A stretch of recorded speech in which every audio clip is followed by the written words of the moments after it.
Okay, here we are. The main event. What I need to do is, I've been shoving things under here and they're not perfect, and I need to make sure stuff is tight, and I'm going to relocate like these head grounds, so because the wiring under here looks great, and the rest of this stuff needs to be moved or deleted for space and maybe for stealing for other things. And these guys are now in like the middle of the tunnel. They are not going to go to the head. Yeah, so just want to reroute a bunch of this, clean everything up, try to clean it up, make it easier, dipsticks in a decent spot, a little close to the fuel thing, whatever. Yeah, got to go over the wiring, got to make sure the wiring's happy. I'm going to run a TPS style connector, 4-bar from Low Dollar. I just ordered all my Low Dollars. So I got to put the Low Dollar head on here and make an easy way to...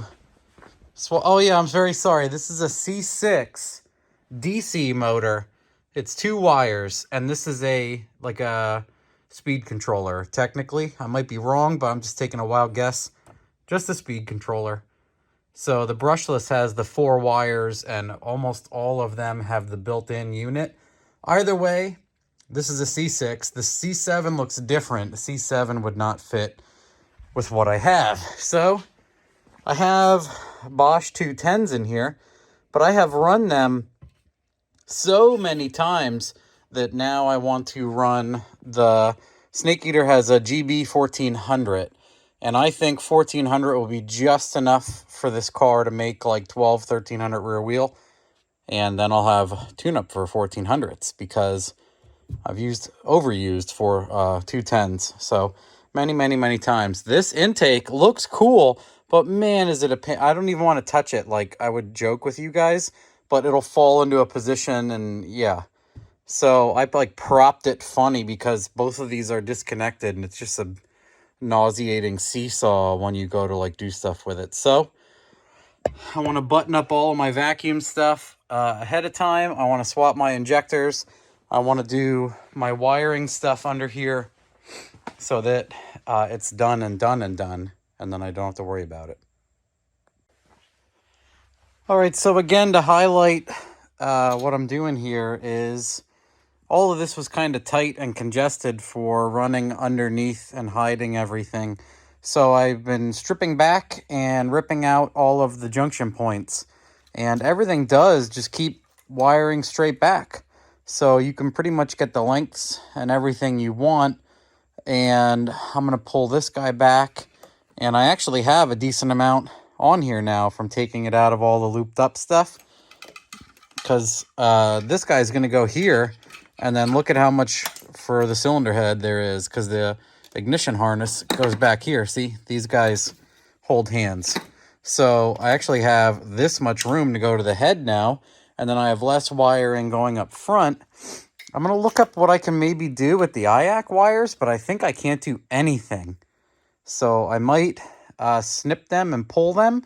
The other thing that I can do is I can change these, so I can cut all these here and change the wiring at the ECU for inputs. So if I trace these colors, so say I split like off of my fuel pressure and I steal 5 volt and ground, and I make one that's coolant pressure and I put it back on this wire and change it to an input and another pin, and I make this one back pressure and I make this one whatever and whatever. So yeah, I convinced myself that's what I'll do. And also I could do that with the knock sensor. Part of me wants to keep this and plug it in and actually see, because we've debated about it, and a lot of us think that the motor with that much power is just going to be too noisy and it's going to throw these off all the time, but it would be cool to baseline them and try to use them just to see if it works at all. It'd be cool to get an all motor car that you can audibly knock and then mess with that. So yep, everything was jammed in here, so I'm putting stuff that needs to go low, low, and stuff that needs to go high, high, and yeah, that's about it. Changing my lengths and stuff out for what I want and need to do. Quick update, not on that wiring mess, but this one.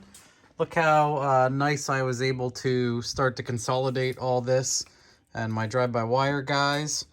And I was able to extend the oil pressure. Where did I see I did this guy? Isn't this nice oil pressure?